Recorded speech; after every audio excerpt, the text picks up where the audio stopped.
Good morning everyone जय जगन्नाथ। आज सकाळू सकाळू मो निद भांगी लक्ष्मी पुराण गीतरू कहीं आज थी गुरुवार माणबसा। सकाळू सकाळू बाहर की जाए देखे तो गचर बहुत सारा फूल आ बाहरटा बहुत सुंदर देखा सहित मो बो गचर फूल तोलुची।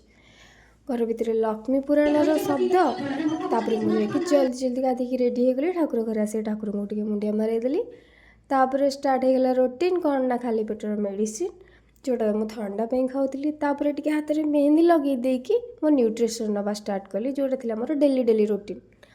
तापर दिन 10टार मोर आरंभ होगा मैगी। आज बहुत इच्छा थी मैगी खायापी तो मैगी तो हॉस्टेल मिलूनी ना घर को आसले मैगी। तापर संध्या बेले मुझे चा बिस्कुट खाई थी और आमर पूजा स्टार्ट हो जाता कांजीवला। आपण घर भी कांजीवला अच्छी तो कांजीवल सुखुआ बोहू ता सहित खड़ू ये सब पूजा कराए आ भात पूजा कराए। तो बो आउ देठे मिसिकी कांजीवला पूजा कले मुझे बहुत सारा एंजॉय कली।